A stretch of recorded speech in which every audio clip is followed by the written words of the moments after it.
Nuevamente, gracias a la doctora Armijo y al doctor Moreira por estos brillantes resúmenes de los días el lunes y martes de ESRE.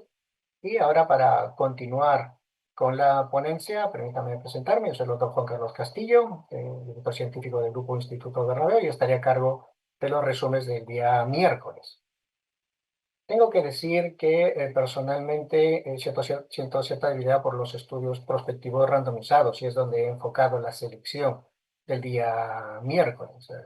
Creo entender que es probablemente la mejor calidad de evidencia, así que voy a compartirlo en los resúmenes más importantes de estudios clínicos randomizados. El primero versa sobre pues, el actual protocolo de progestinas versus antagonistas. El segundo es un esperado estudio prospectivo randomizado empleando folitropina delta.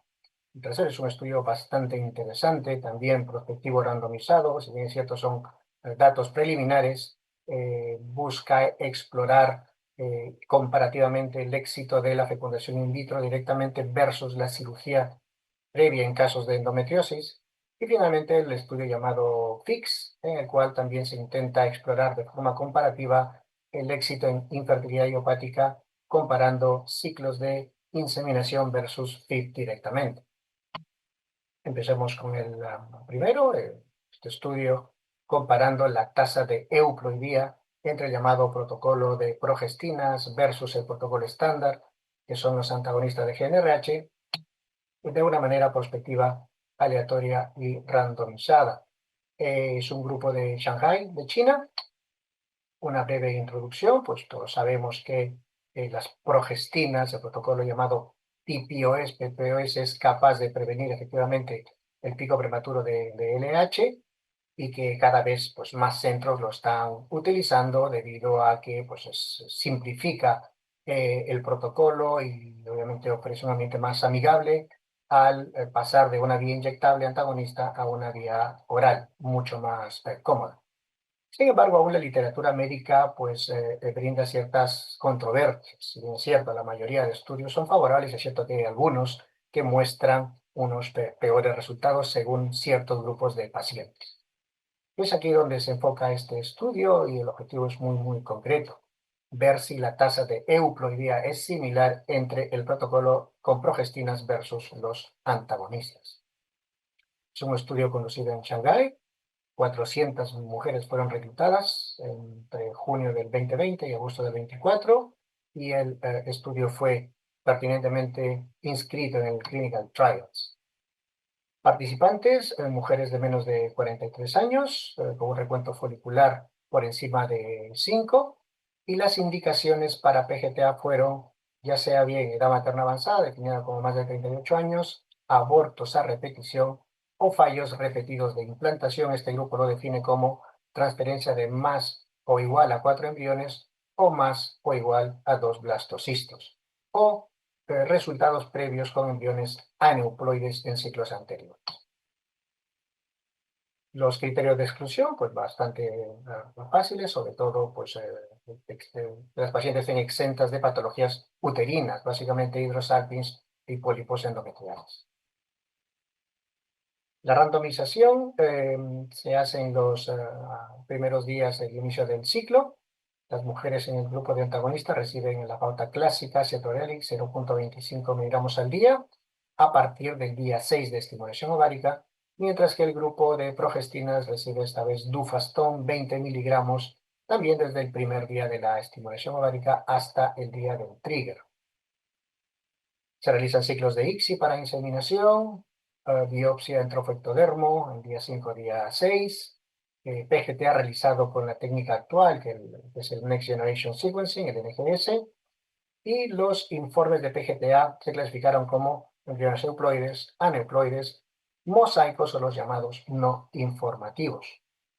De cara a los resultados reproductivos se incluyen los ciclos que han realizado transferencia de embrión único en estadio de blastosis.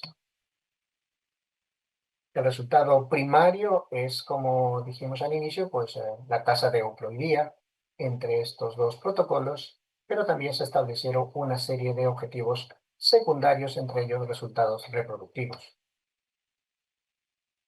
Para el cálculo del tamaño muestral, pues se planteó casi 300 pacientes. Quisieron encontrar una diferencia del 10% en la tasa de euploidía entre ambas estrategias y asumiendo un 10% de pérdidas, pues se estimó necesario incluir 200 pacientes en cada grupo. Este es el flow chart, simplemente para decir que al final pues, lograron completar el estudio, randomizando a 400 pacientes y 200 en cada grupo fueron incluidas en lo que es el análisis de intención de tratar.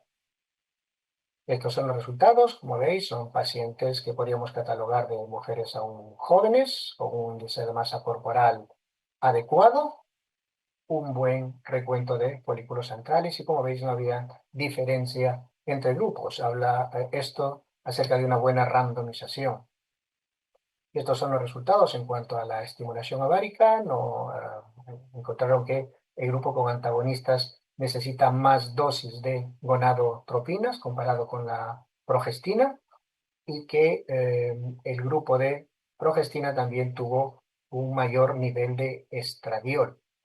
Esto nos habla indirectamente de un menor bloqueo hipofisario en el grupo de la progestina.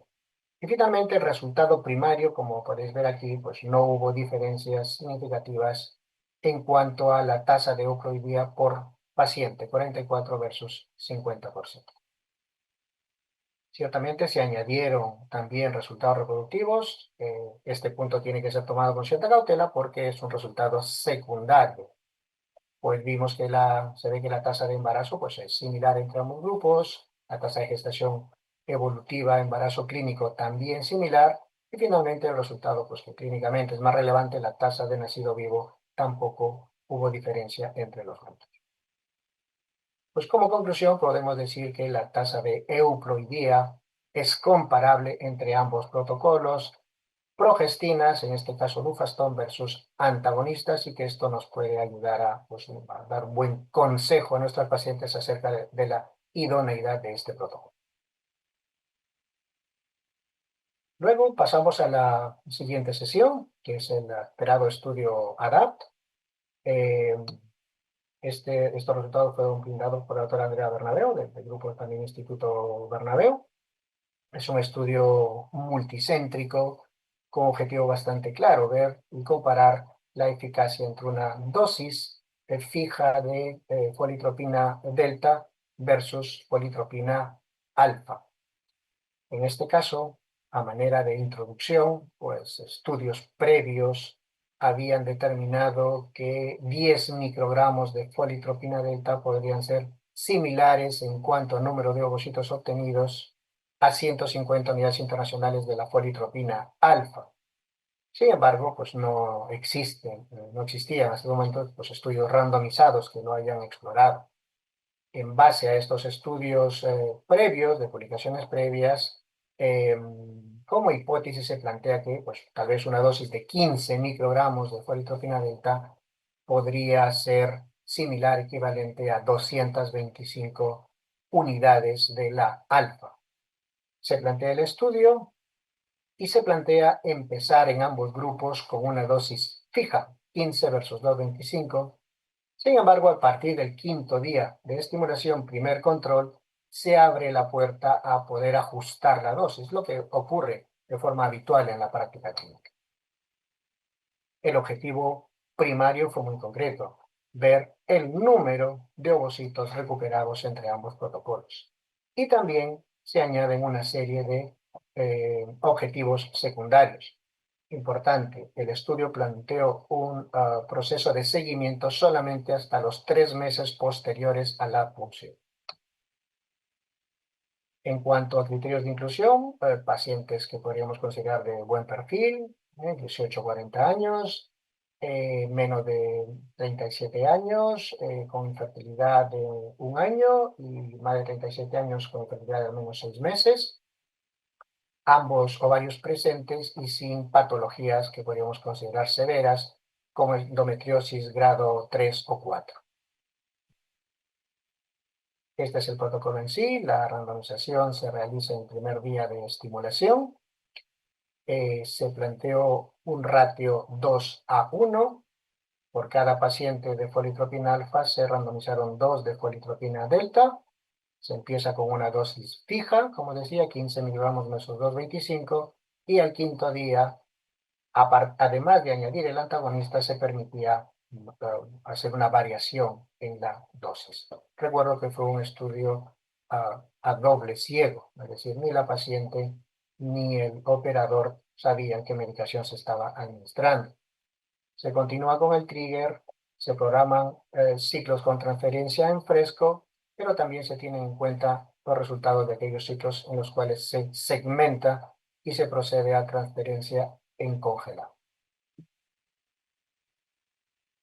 Esta es la flowchart. Finalmente se randomizan 300 pacientes, 200 en el brazo delta, 100 en el brazo alfa, y al final, para el objetivo primario, recordemos, incluyen 200 en el brazo delta, 97 en el brazo alfa, y para el objetivo de resultados clínicos, el número disminuye sensiblemente. Es por ello que estos resultados pues hay que tomarlos con cautela. Las características demográficas basales: pacientes nuevamente de buen perfil, pacientes jóvenes, índice de masa corporal adecuado, una buena antimoleriana. En cuanto al proceso de estimulación, no se identificaron diferencias en cuanto al número de días de estimulación, alrededor de 9. Sí se identificaron diferencias en cuanto a la dosis utilizada. Si se aplica un factor de conversión para la folitropina alfa, para poder compararla eficazmente con la delta, pues se utilizaron 17 microgramos de alfa versus 15 de delta. Y luego, en un 33% en día 5, el operador que estaba monitorizando ciclos con delta decidió que era necesario ajustar la dosis versus un 28% de aquellos que recibieron alfa, es decir, un ratio también comparable y similar. Este es el resultado primario, como vemos, idéntico, 9,9 ovocitos de media en ambos grupos. Y también no varió este resultado si los pacientes fueron subdivididos según las dosis de antimureriana, menor o mayor a 15 picomoles por litro. El resultado en cuanto al número de ovocitos fue similar. Fecundación: no hubieron diferencias significativas entre grupos. Total de blastos en día 5 o 6, tampoco hubieron diferencias, ni tampoco en los blastocistos de buena calidad. Es decir, resultados de laboratorio también similares. Se analizaron los parámetros hormonales, no hubieron tampoco diferencias en cuanto a los niveles de estradiol, la progesterona, ni en el día inicial de la estimulación, ni al final de la estimulación. Reacciones adversas: no hubieron diferencias entre ambos grupos. Y estos son los resultados clínicos. Nuevamente, la N incluida pues disminuye sensiblemente. Recordemos que este es un resultado secundario, pero es alentador ver que la tasa de embarazo clínico por ciclo iniciado fue también comparable entre ambos grupos. Pues como resultados podríamos decir que para lo que es el target primario, el número de ovocitos fue similar entre ambos grupos. Para los resultados secundarios también resultados similares entre folitropina delta 15 microgramos versus alfa 225. La estrategia funciona de forma similar entre ambos medicamentos. Iniciar con una dosis de delta de 15 microgramos o iniciar con alfa de 225 brinda resultados comparables en cuanto a la respuesta ovárica. Y que, si bien es cierto, se aplicaron ajustes de dosis, esto finalmente no impactó en el resultado final, ni en hallazgos de laboratorio, ni en resultados clínicos. Como noticia, como primicia, ese día pues también nos dice la doctora Bernabeu que el estudio ha sido finalmente publicado en Human Reproduction, en formato abierto hasta donde yo sé, así que si queréis tener más información acerca de la edad, pues ya lo tenéis publicado. Pasamos a la siguiente sesión, que me pareció particularmente importante. que es un estudio que versa sobre una patología muy relevante, que es la endometriosis, y en este caso la endometriosis severa profunda. Este es un estudio presentado por la doctora Laura Vinaglia de Italia, llamado el estudio SVIDOE. Es cierto que la doctora puntualiza que son aún resultados preliminares, pero la verdad que es bastante interesante. Básicamente se trata de comparar dos grupos. Pacientes que tengan endometriosis profunda, ir directamente a fecundación in vitro o ir primero a cirugía. Obviamente, si va a cirugía, pues los beneficios, según la literatura, es que tal vez pues, se pueda tener la opción a una gestación natural. La sintomatología está descrita que se revierte, disminuye los síntomas adversos asociados a la endometriosis, pero por contraparte, pues está asociado a riesgos de la propia cirugía, tal vez riesgo de daño ovárico con disminución de los marcadores de reserva ovárica o de la respuesta ovárica. Por el contrario, si se va a una fecundación in vitro, pues ya sabemos que las tasas de embarazo son bastante buenas. Sin embargo, el riesgo de la estimulación ovárica barra punción, pues también existe en este grupo de pacientes. Se han descrito patologías como abscesos ováricos, hematoperitoneos, complicaciones dadas de la distorsión anatómica en la endometriosis profunda. Importante, no hay estudios randomizados hasta el momento, lo que motivó a este grupo para realizar este enfoque. El objetivo primario es muy concreto: ver la tasa de recién nacido vivo, resultado clínico muy relevante para nosotros, medido al año desde la randomización. Ahora vamos a ver el flowchart. Como objetivo 2, comparar la coste-eficacia, y el objetivo 3, ver qué factores biológicos puedan influenciar en el resultado entre estas dos estrategias. Señala la autora que por el momento está disponible el resultado primario, el número 1. Es un estudio multicéntrico, criterios de inclusión: pacientes de menos de 40 años, búsqueda gestacional de al menos un año, normorregladas y con diagnóstico ecográfico de o endometriomas ováricos o de endometriosis peritoneal profunda, semen normal y ausencia de otros signos clínicos relevantes. Criterio de exclusión: cirugías previas, contraindicación para la gestación, hidrosalpings o endometriomas de tamaño significativo, más de 4 centímetros. Ojo, el dolor pélvico no fue considerado como criterio de exclusión. En cuanto a la estimación del tamaño muestral, quisieron ver si es que el grupo de FIB podía incrementar la tasa de embarazo en un 20% comparado con el grupo de cirugía. Para esto estimaron el necesario más de 200 pacientes, más de 100 por cada grupo.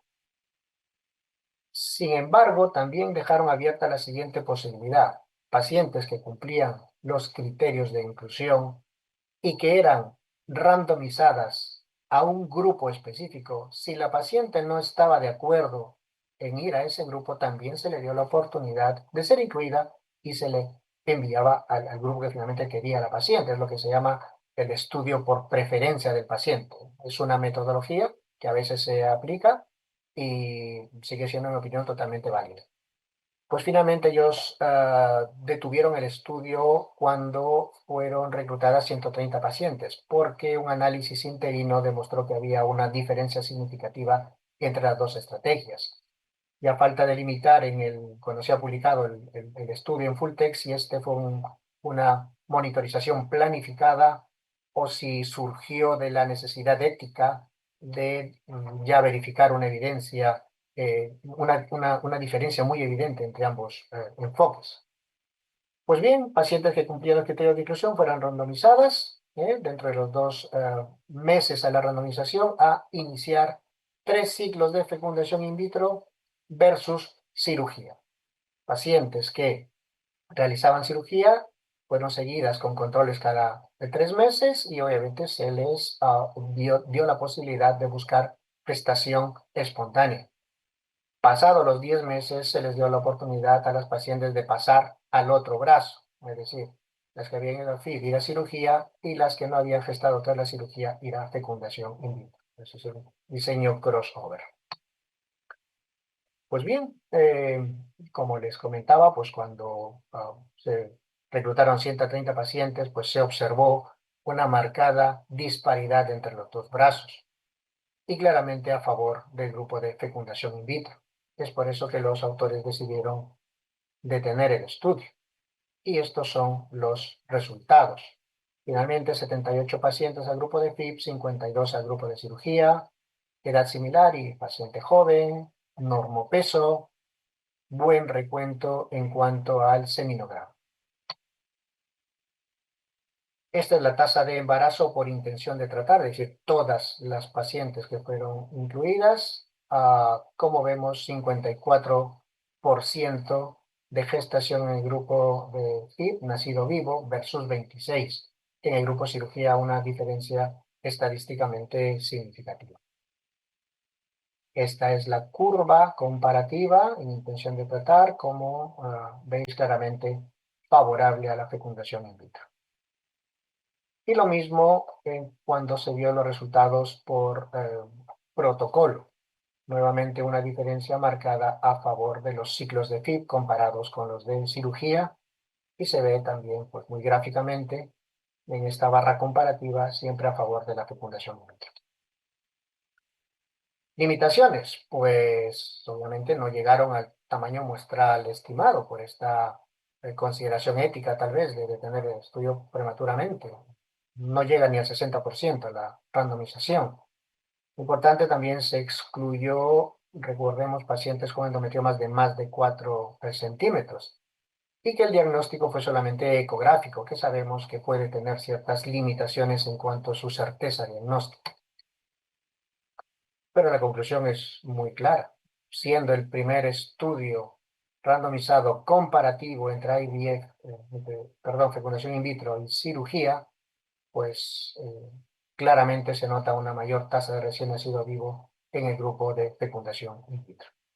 Se esperan los resultados finales para el 2025 fines y estaremos pues muy atentos a esta publicación.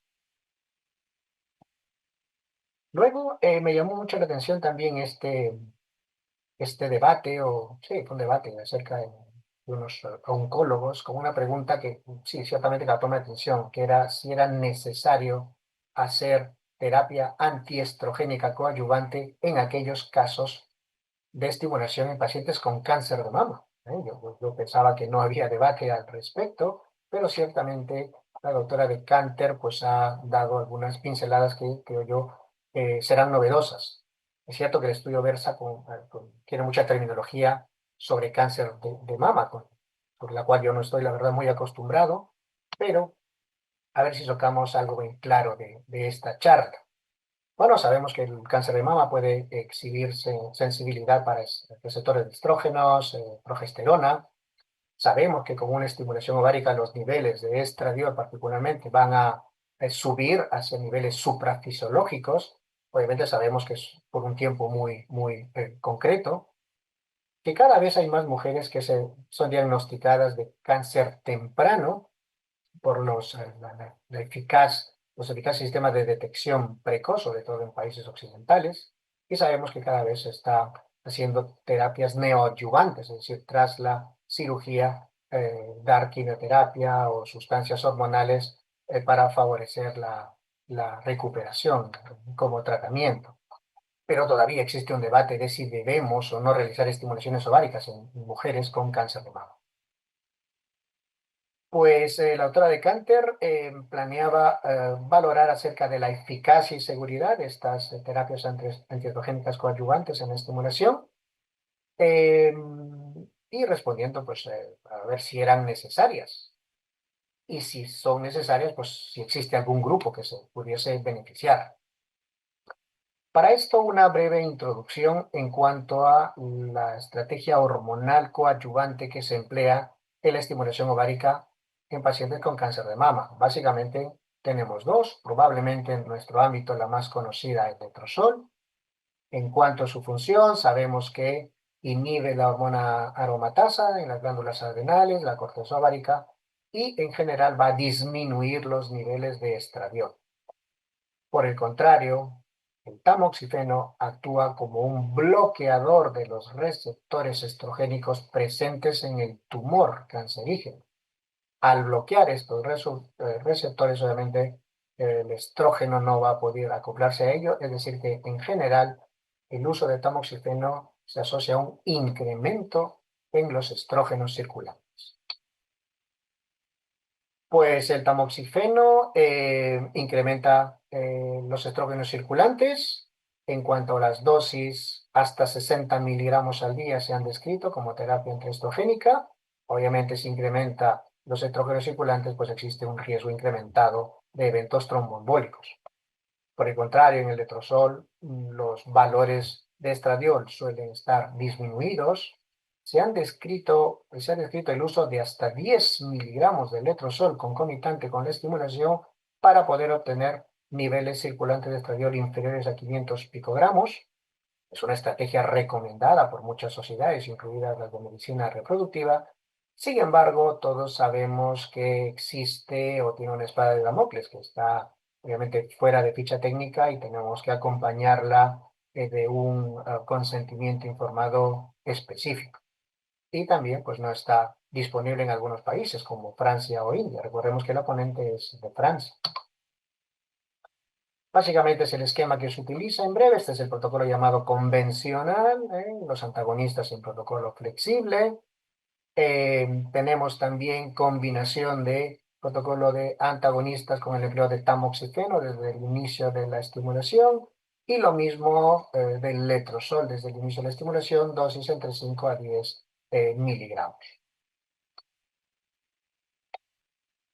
Estos son los estudios que se han publicado hasta la fecha, uno europeo, uno estadounidense, comparando el empleo concomitante de tamoxifeno versus letrozol versus antagonistas únicamente. No se visualiza muy bien aquí porque es una imagen bastante pequeña, pero el número de ovocitos recuperados es similar entre estos tres protocolos en el estudio realizado en Europa. Y básicamente lo mismo en el estudio realizado en Estados Unidos, esta vez comparando tamoxifeno versus letrozol, también el número de ovocitos recuperados fue similar. Este es un estudio un poquito más amplio, esta vez el número es interesante, 610 pacientes, lo mismo, letrozol versus no letrozol, estrategia de estimulación convencional, inicio en los primeros días del ciclo, versus estrategia random star, duración de la estimulación 10 días aproximadamente, no hubo diferencia si se utilizaba o no letrozol, y el número de ovocitos recuperados fue básicamente similar, ¿no? Es decir, que no encontraron diferencias entre el uso o no uso de letrozol. ¿Y qué hay acerca de la seguridad? Pues la seguridad es un punto muy importante. Recordemos la secuencia cuando nos enfrentamos a una paciente que viene a preservar ovocitos en el contexto de cáncer de mama. Nuevamente nos vienen tras la cirugía con una premura para iniciar el proceso de estimulación, ya que semanas después se va a iniciar la quimioterapia, la quimioterapia.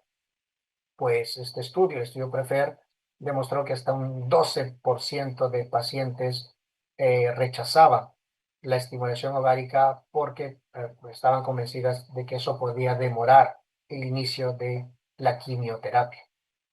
Y es cierto que lo puede demorar, esto lo vemos de publicaciones como esta de 2022, pero que el tiempo es aproximadamente unos 6 días, unos 6 días. Entonces no es tanto el tiempo de demora. De hecho, estos estudios que relataba la autora, pues no encontraron diferencias significativas en cuanto al tiempo de demora.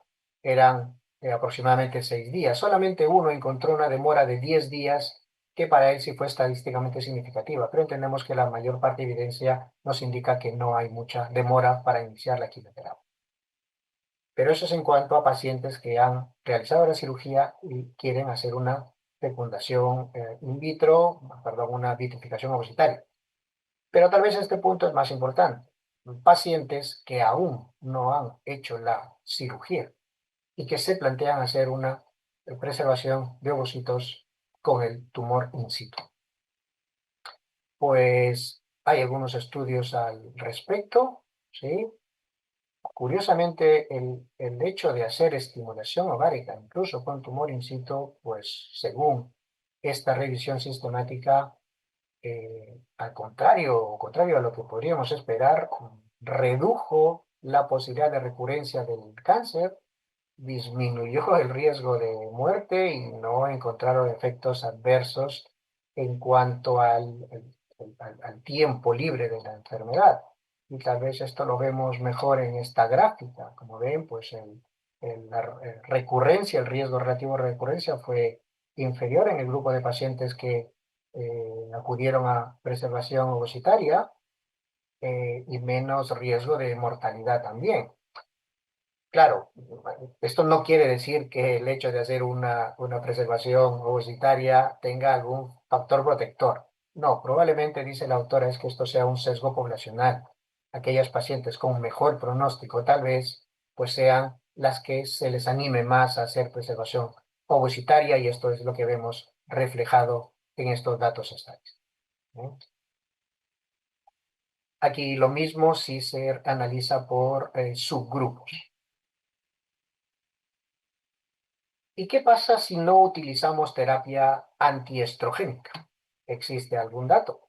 Pues sí, tenemos un par de estudios, uno estadounidense y uno francés, en los cuales se estimulan pacientes pero sin emplear terapia antiestrogénica, llámese letrozol o tamoxifeno, y vieron la tasa de sobrevida tras el ciclo para preservación y tras las terapias para el cáncer, y vieron que no se impactaban negativamente, es decir, no encontraron incremento en el riesgo de sobrevida o la tasa de mortalidad sobrevida tras el tratamiento contra el cáncer. Nuevamente esto lo mismo expresado en gráficos. Entonces, para finalizar, pues las conclusiones, según la autora, es que esperamos la misma eficacia en cuanto al número de ovocitos recuperados, ya sea que empleemos terapia antiestrogénica, letrozol o no.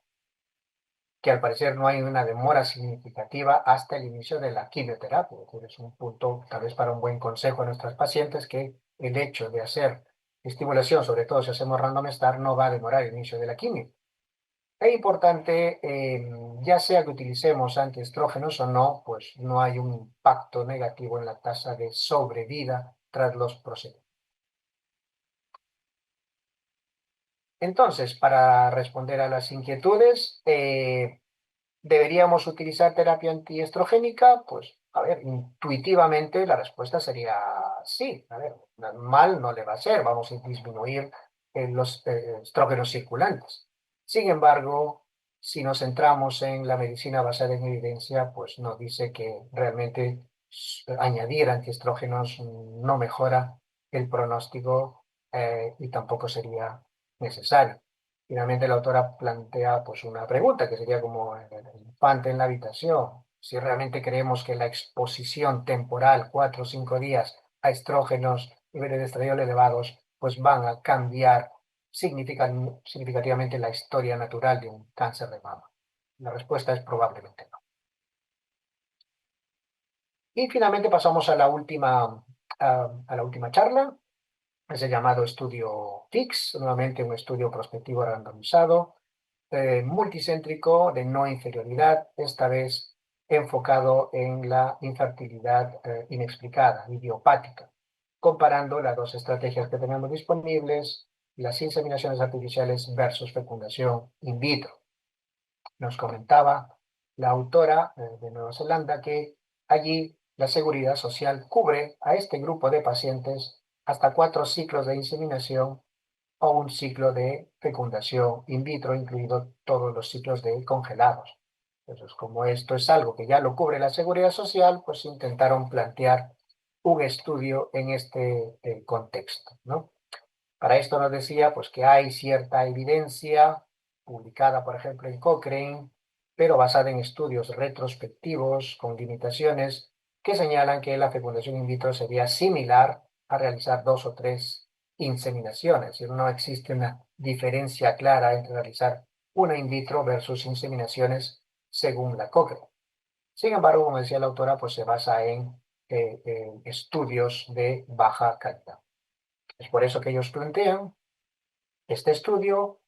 La pregunta fue en pacientes con infertilidad no explicada, si 4 ciclos de inseminación serían comparables a hacer un ciclo de fecundación in vitro con el resultado final, tasa acumulada de recién nacido vivo. Es un estudio multicéntrico, no ciego, de